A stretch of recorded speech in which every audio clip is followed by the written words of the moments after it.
Hello, welcome to my channel. If you are a beginner or you are just starting out with anything, this is a very important video for you. In this video, I'll be taking you through on the important nodes in anything, from the trigger nodes to the data manipulation node, data transformation nodes, the communication nodes, this data storage node, and every other node you need to know. This is a very important video for you if you are just starting out with anything. Kindly sit down, put on your earphone, and pay attention to this video. The first node I'll be introducing you to is the trigger nodes. The trigger nodes are very important in all AI agents. This is what starts your AI agents. So if you are not getting the trigger node right, I believe your AI agent won't go right. The first node we'll be talking about is the trigger nodes. The trigger node is what starts your AI agents. Every AI agent starts with the trigger nodes. So I'll be showing you some of my AI agents and the trigger nodes. Like this email AI agent right now is to respond to upcoming email. Can you see the trigger node is the Gmail trigger? Can you see it? Let me show you another one. My job seeker AI agent also, can you see? I'm using schedule trigger here. What schedule trigger does is I tell my automation run at this particular time. Let's say run every Monday, or can you see a trigger interval days between that one is running by midnight. So this trigger is meant to run by midnight. So let me show you another AI agent. My WhatsApp AI agent. Can you see? I'm using the WhatsApp trigger for this. There are so many trigger nodes, but we can't touch everything in this video. Or the trigger you use depend on what you want to achieve and where your data is coming from. So in this case, I'm picking some very important nodes that we use very often. The first one on the trigger node is the webhook. Or webhook is used when you are expecting data from another app, from a third party app. Let's say you are expecting data from a CRM is sending you leads of contact, or you use this to connect your CRM with anything. So that's what webhook is used for. Schedule trigger, like I said earlier, with schedule trigger, you can select the interval we want your AI agent to run. Is it daily, week, month, or custom? So that will depend on when it runs. You determine the time you want your AI agent to run. Also, another trigger is, let's say in case you want this AI agent to run after another AI agent have run already. So this is what you use execute by another workflow. Let's say one of your AI agent has already run. After that one running, you want this one to run. That's when you use this, where you select the AI agent that you want to run before this one run. So also, when chat message received, you can see when you are using some chat mode there, you message them and they respond to you. This what they use the chat message receive trigger. So what this trigger when you message your AI agent. Let's say you drop a message to your AI agent, it will trigger. Let me show you an example.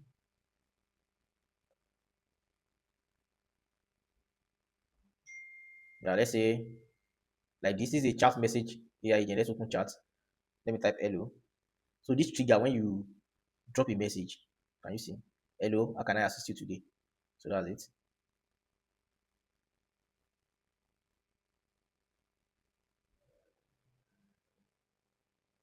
Another chat trigger I put here is the Gmail trigger.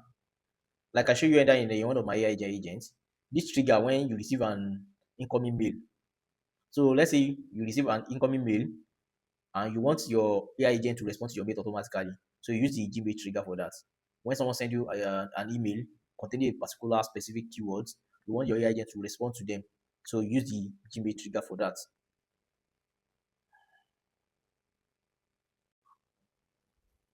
The next node we're talking about is the data manipulation node. From my screen, you will see the edit feed node, the code node, the if node, switch, merge, and split out. The edit feed is to map your data you receive to a feed. Let's say you are running like one of the AI agent I built earlier, the job seeking AI agents. I map some data with the edit feed, which I'll be showing you later on. Also, the code nodes is to format your output.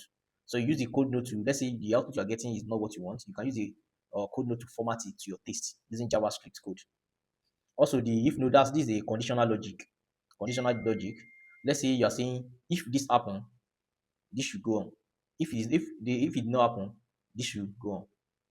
So you are giving your AI agent a condition on what something should happen. The switch node is used to route data multiple times based on the value. So that what the switch node is used for. You can use it to route your data based on the value.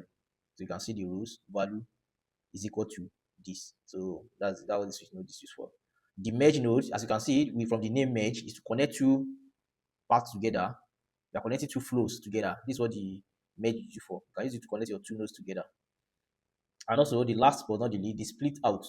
Let's assume your data is inputting 10 values at a time and you want them to run one after the other. You want to send them out one after the other. This is when you use the split out nodes. So I'll be showing you where I use some of them. From my job seeker nodes, you can see. From here, you can see the edit feed nodes. Here, we then put out some outputs, which I use this edit feed to map. It outputs country, date posted, query, employment type, work from home. So what this AI agent does is to help me to search for job. You can go and check from my previous video on how I come up with this, how I build this AI agent for you to understand how best to use the edit feed. Also, I use the split out. Also, I use the split out nodes here. This my AI agent is bringing sure he's sending out 10 jobs at a time, and I don't want everything to come out at a time and bombard the AI agent here. So I have to split it into 10. So for them to come out one after the other, using the split out nodes. I also show you guys the code nodes. This code nodes is what I use to format my output. Like I use it to format my what? Let me show you something. Like after the AI agent has split out the job one after the other, this AI agent is the job of this AI agent is to enhance my resume based on the each job. So after this output, I'm not getting what I need. So I have to use this code. I have to use this code to format it in my resume in an acceptable way. Like I said, if you really want to see how everything goes, you can check out my video on this job seeker. The next node we'll be talking about is the data transformation nodes, which we have the filter and the aggregate under. The filter is used to remove unwanted items. Let's say you are running an automation and you don't want some item to proceed to the next stage. Use the filter node to remove them based on condition. Why you use the aggregate node to combine multiple items into a summary, like a summary of your invoice for a day or summary of your items sold for a day. So that's what you use for the filter, the aggregate nodes for. Also, next is the communication nodes. Or the communication node is what our AI agent use for communication. We have the Slack nodes, the Gmail nodes, and the HTTP request. The HTTP request is one of the most powerful nodes we have on here on anything. The HTTP request helps us to call on any API of our choice. Let's say we are looking for available job, like in the case of the job seeker automation in AI agents. Yeah, we use the HTTP request to call on jobs from Rapid API. You can use it to call on any API, and it will fetch data for you from any API. That's what the HTTP request is used for. And the Slack node and the Gmail node also. Let me show you an example of the Slack node. The Slack has multiple nodes under it. Can you see that's a lot of nodes? Is it to send message, search message, add reaction, get a reaction? Depending on what you want to achieve with your automation, you have a lot of nodes here under Slack. And same with the Gmail also. Depending on what you need, is it to create a draft mail for you, delete a draft, get a label, send a message and wait for response, send message alone, reply to message, remove label from message. So use all this based on what you want to achieve with your automation. Also, we have data storage nodes. From the data storage, these are where you store your data after your AI agent has run. Let's say, for example, let's say you are running an AI agent that help you with sales, and you want to store your sales somewhere. You can use the Google Sheet or the Airtable for that. Let me show you an example of data I store with Google Sheet. Like this data is for job, the application link, employer name. This all this information are sent by my AI agent to the Google Sheet. So that's what the data is for. Another one we have is the AI chat nodes and advanced nodes. These are very, very important. Your AI agent can operate without the chat nodes. And we have so many examples of chat nodes. We have your ChatGPT, we have Grok, we have Anthropic, we have Gemini. So let me show you an example of we have Grok chat nodes, we have Anthropic chat model, we have OpenAI also. So let me show you yeah, I can see these are our AI agents. Can you see here? We have our chat model. It's very important. You can see the star on it. It's very important. This is where you select the chat model you want to use. We have so many chat model. Can you see? Uh, we have so many chat model. Can you see here? And we have the open router. This open router contains all chat model. Instead of you subscribing to Grok separately, Anthropic separately, and every other chat model, and just use this open router for that. So the chat model help you to communicate and send message with your to your AI agent. This is the utility node, which we have the wait and the error trigger nodes. The wait node is telling you just like the sentence wait, it's telling your flows to wait for a specific number of time or till the condition is met. Let's say you are saying your node should wait for like 2 hours, 3 hours, or any time of your choice. In this case, you can see we have wait amount, this five, then wait unit. Is it in seconds, minutes, hours, or days? Also, we have the at specific time or on webhook call. That's when your flow receive a data from a third party website. That's when it should run or on form submitted. So when someone, let's say your workflow is connected to a form and you want it to only work when the form is submitted. So that's what the wait node is for.